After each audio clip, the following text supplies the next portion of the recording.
Hello, and in this part we'll finish off the Dream Yard and also take a very special trip to somewhere else. But I am unfortunately quite rudely interrupted by this guy here. Hello, Luke. There you go.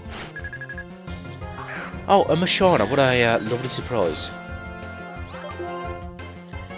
Now, something I'm noticing about these levels here is that these Pokemon are like nearly 10 levels above mine, but I still manage to battle them effectively, well for the most part.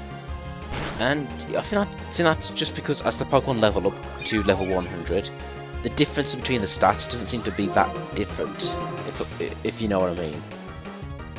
But then again, maybe that's just the way I'm seeing it. Oh, Cumberbatch, you're slipping on the job. Which, by the way, it isn't a nice touch to see their eyes close. But speaking of sprites, don't worry, you'll be getting a 3D model very soon. And that's something I didn't really mention about the post-game here. It's the fact that you see all these sprites for the previous generations of Pokemon. And that's really nice to see.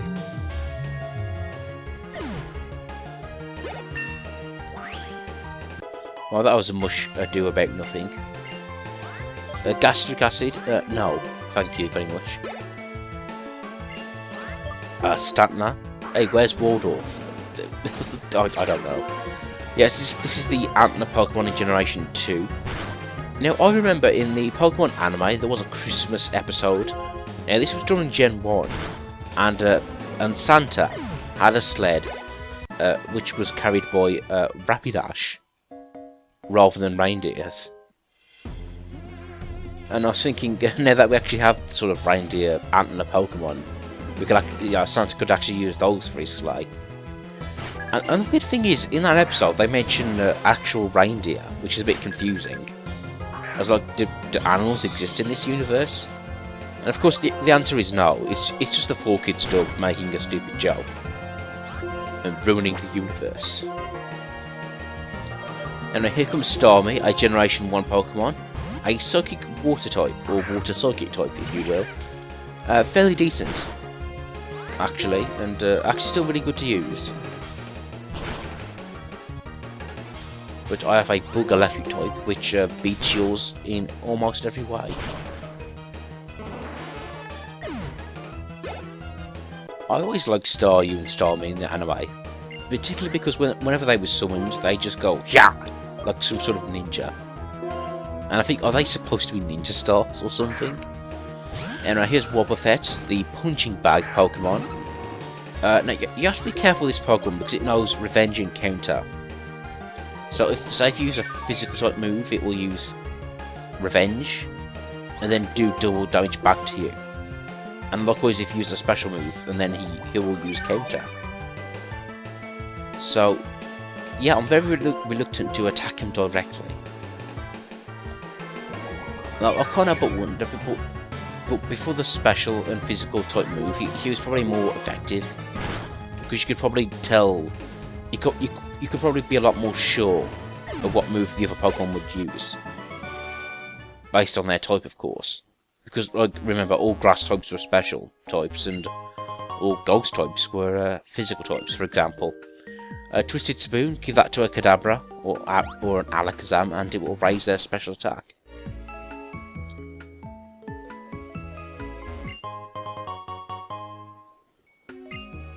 There's a small oven here. I don't know what this place does. Oh, and here we find one of the other sages. Oh, you're lost. Just deal with it, buddy. Sword Stance, a move which raises your attack. Quite decent, actually.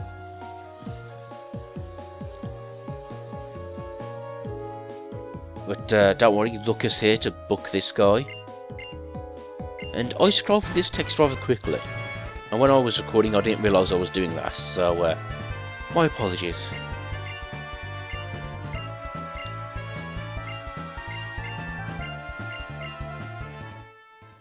Now this area here, you can catch a few Generation 2 bug Pokemon, like Spinarak and Ladybear, or the Ladybug Pokemon.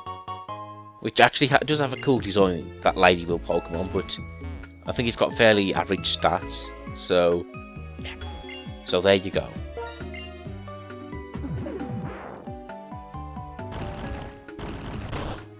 And something you'll see in the post game is we actually get a lot more use out of the HMs, just in general. And we do get introduced to at least one more. Oh, hello Raticate. Of course, a normal type Pokemon in Gen 1, the original Rodent. Well, I think he does have a few useful moves, like Hyper Fang. Oh, Dream Eater. A Psychic Special type move which will drain your Pokemon's HP and replenish your own. But of course the big catch being that your Pokemon has to be asleep. I mean, your opponent's Pokemon has to be asleep for it to work. But anyway, cut to me back in Desert Resorts, and now we will continue our search for the Sages. So we can open up the Spirit Realm and banish Gandalf, or something to that effect. Anyway, she gives us a Rage Candy Bar, which apparently you use to unlock one of these statues here. And you can catch a Darmanian with the Z mode ability. But nuts to that, I'm happy with my Jack Black, thank you very much, with his Sheer Force ability, which essentially pows up all his fire type moves. Love it. Now here's our third visit to Relic Castle, but if we make our way to the bottom we will find a new area with something rather special hidden inside.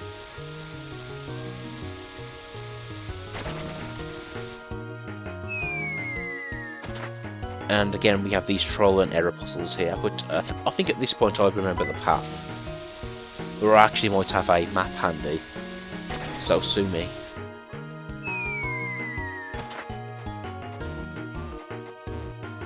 Now in this sort of hidden area we're about to go to, you can catch a few new Pokemon, I say new, a few Generation 1 Pokemon, such as Onix and Sandshrew. And this is quite a very apt place for a Sandshrew, I might add. And that's the thing I like about the other generations. That was the fact that they add all these different environments like snow and sand. And I believe that was like the gimmick of Generation 3. Or at least that's what they introduced. Team Plasma. Okay, I'll get it. I'll come back. I was just going to defeat you in a humiliating fashion.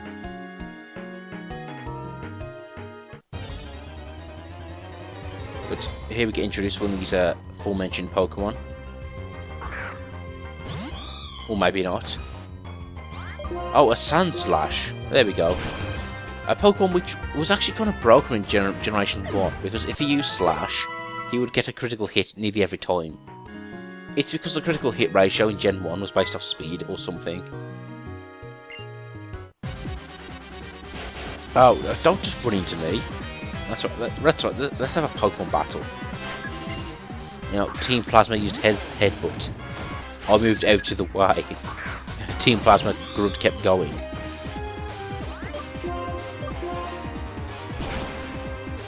Hello, Crocodile. Outrage! Damn, that's a powerful Dragon type move.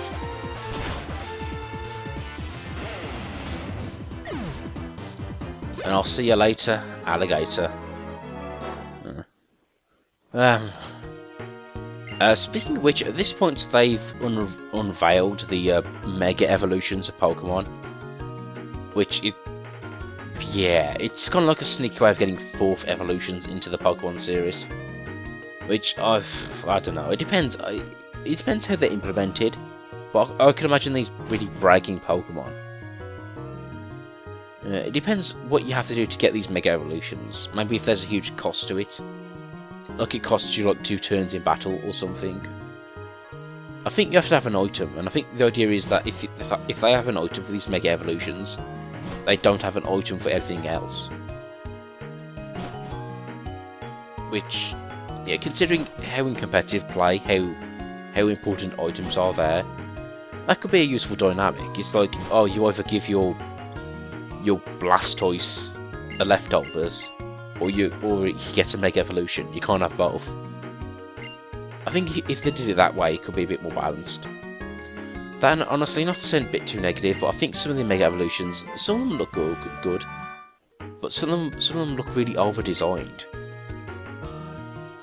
I think the Blaziken Mega looks really cool, but the Lucario one has too many like lines on him. So yeah, essentially I'm lukewarm about these Mega Evolutions. Again, it's too early to tell exactly how they'll work, but we'll see. Speaking of which, I hope that Mewtwo's Mega Evolution is stronger than Arceus. Because fuck Arceus. Oh, now here's Volcarona. Now, you might think that this guy here technically isn't a legendary because he evolves, and there's more than one of him in the game. But, yeah, well, there you go. Like I said before, on Route 17 you could have raised an egg and got a Larvesta, and then eventually raised him into this guy, but, or you could just come to this point and catch him here. I'll start off with Jack Black, because hopefully he should be resistant to his fire moves and his bug type moves. And that's another thing too, he's a bug fire type, which I'm pleased to see them getting very creative with these types here. Probably based off a moth or something, or his design is based off the sun. And yeah, I really like this guy. It's a new type, he looks cool, he's got a cool design. He's quite powerful too. Although granted, he is 4 times weak to rock.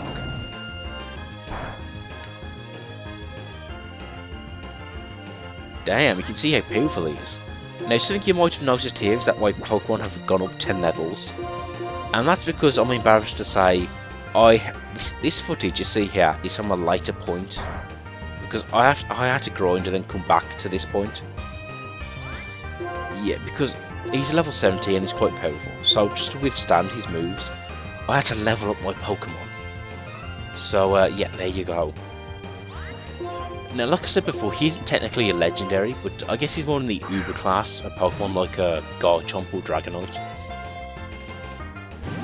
And speaking of which, I've always said like Dragon types seem a bit overpowered slightly. And I think one of the... Well, there goes Jack Black, but I think one of the things you could do to help with that issue is to have Ubers of other types. Like we've got Tyranitar, who's a rock dog type, and now we have Volcarona, who's a fire bug type.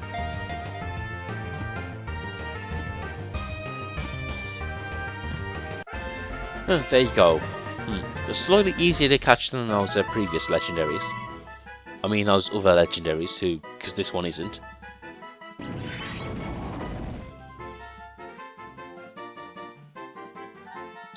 Now, as for nicknames, I'm going on with the theme of naming them after people who make me laugh. So, this one is named after Lee Mack, who appears in a few panel shows, opposite David Mitchell, who's also my Swanner. So, there you go. I find it most funny on Would I Lie to You. So, yeah. That's a good panel show you might want to check out.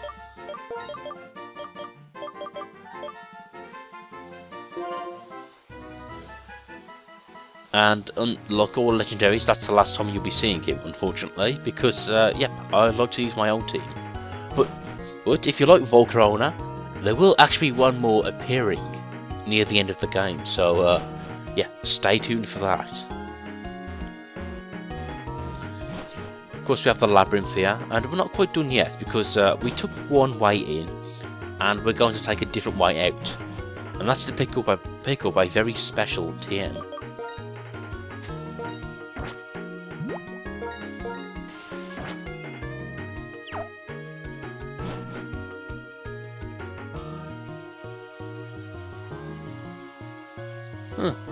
I just realised we can catch a Cophagarus in the bottom sections here.